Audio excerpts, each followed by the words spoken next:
नमस्कार दर्शकों, मैं रुचि देवेज्ञा। एस्ट्रो पॉजिटिव विजन में आप सबका स्वागत है। आज हमारे साथ मौजूद हैं जाने माने ज्योतिष आचार्य, motivational speaker doctor P.C. Pande Yashasvi जी।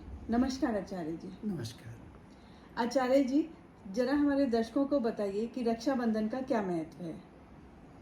जी।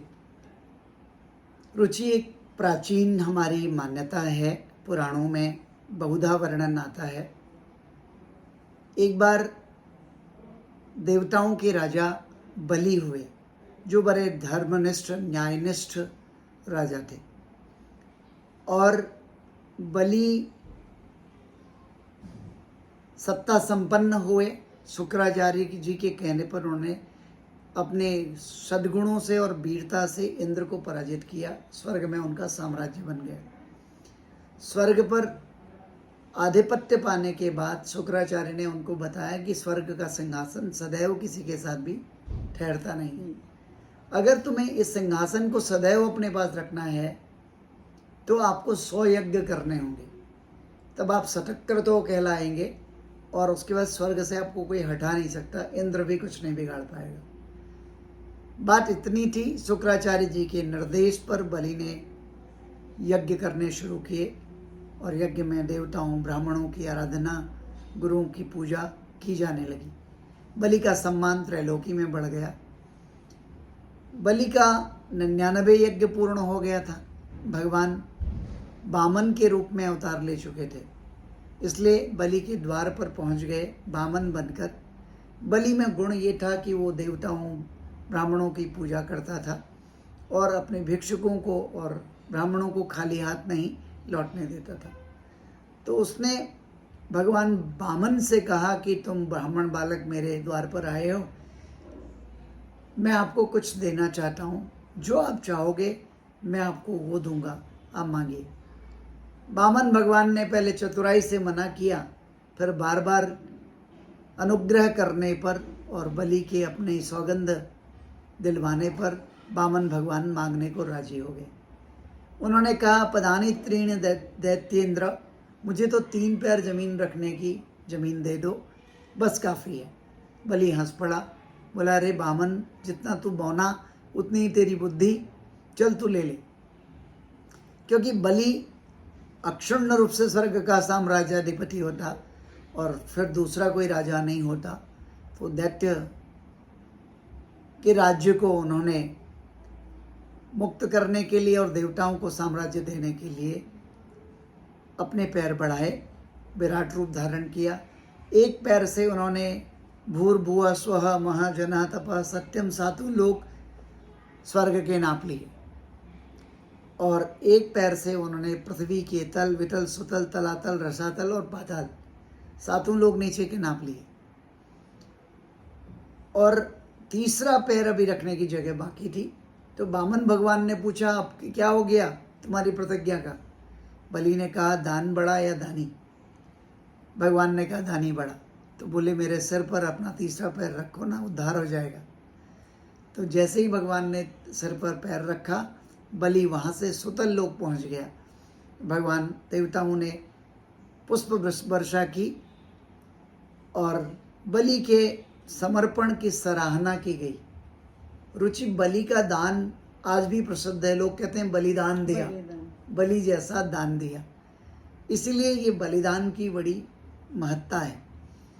अब बलि ने कहा कि मैं सुतल लोक का राजा तो बनूंगा तभी जब आप द्वारपाल बनेंगे। भगवान ने कहा, बलि तेरे दान की प्रशंसा है, आगामी मनवंतर में मैं तुझे इंद्र बनाऊंगा, लेकिन अभी देवताओं को दिए अपने प्रतिज्ञा के मुताबिक तुम्हें सुतल लोक का राजा बनना होगा। तो बलि ने शर्त लगाई कि मैं सुतल लोक का राजा बनूंगा अगर आप मेरे द्वारपाल बन जाए।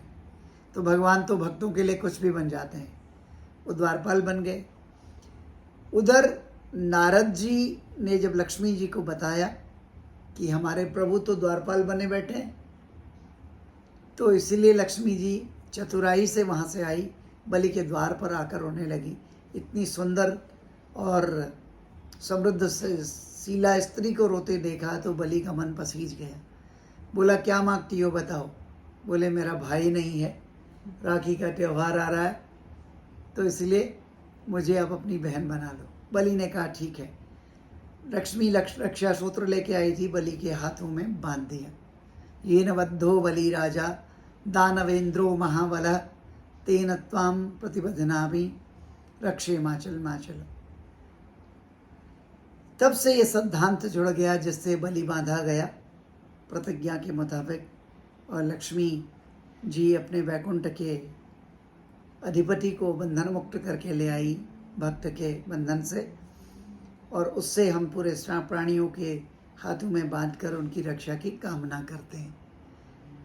तब से राखी बांधी जाने लगी और कालांतर में बहनें अपने भाई से एक तो उसकी दीर्घायु आरोग्य की कामना के लिए बांधती और अपने लिए भी कठिन समय में भाई का सहयोग से अपनी रक्षा की प्रतिज्ञा निभाती हैं कि आप मेरे हाथ में, मैं आपके हाथ में राखी बांधती हूँ, आप मेरी रक्षा करें। और आज भी इसलिए राखी का त्यौहार मनाया जाता है। जी अच्छा आचार्य जी, दर्शकों का ये क्वेश्चन है, रक्षाबंधन कब मनाई जाए? जैसे कई सालों से ये प्रथा चलती आ रही है, रक्षाबंधन 2 दिन में कन्फ्यूजन रहता है। इस बार भी 30 अगस्त और 31 अगस्त को, तो जरा आप दर्शकों को बताइए कि कब मनाई जाए। बिल्कुल रुचि, जैसे कि 30 अगस्त को 11 बजे तक तो चतुर्दशी तिथि है, उसमें राखी बांधी नहीं जा सकती। 11:01 से पूर्णिमा लग रही है, और जैसे ही पूर्णिमा शुरू हो रही है भद्रा भी शुरू हो जा रही है। और भद्रा जो है अशुभ मानी जाती है राखी बांधने के लिए। और भद्रा भी 3 तरह की भद्रा होती है, स्वर्ग लोक, पाताल लोक, मृत्यु लोक में। इस बार की भद्रा कुंभ राशि में है। कुंभ मीन अलिकेशरी मृत्यु विचरति भद्रा त्रिभुवन मध्य। तो कुंभ राशि की भद्रा जो है मृत्युलोक की भद्रा मानी जाती है, वो अशुभ है, इसलिए राखी बांधी नहीं जा सकती। तो इसलिए हम 31 तारीख को राखी बांधने के लिए लोगों को कहते हैं। विचार करें तो 7:10 पर ही पूर्णिमा उस दिन समाप्त हो रही है, फिर प्रतिपदा लग जा रही है। तो शुभ मुहूर्त क्या होना तो चाहिए? शुभ मुहूर्त भद्रायुतायाम पौर्णमाश्याम नवदनिया द्रक्षा शूद्रकम भद्रा रहिता पूर्णिमा ग्राह्या घटिका द्वयमपि। ये कहा गया है कि अगर भद्रा से युक्त पूर्णिमा हो तो रक्षा सूत्र नहीं बांधना चाहिए। अगर भद्रा से रहित पूर्णिमा हो, अगले दिन भले ही सूर्योदय के बाद 2 घड़ी भी पूर्णिमा होती है, तो उसी दिन राखी बांधनी चाहिए और पूरा दिन माना जाएगा। अब आप कह रहे थे शुभ मुहूर्त 31 को क्या होगा? हाँ जी। तो 31 को वैसे तो बेस्ट है कि 7 से 11 बजे के बीच में बांध लिया जाए, सबके लिए अच्छा है, सुलभ है।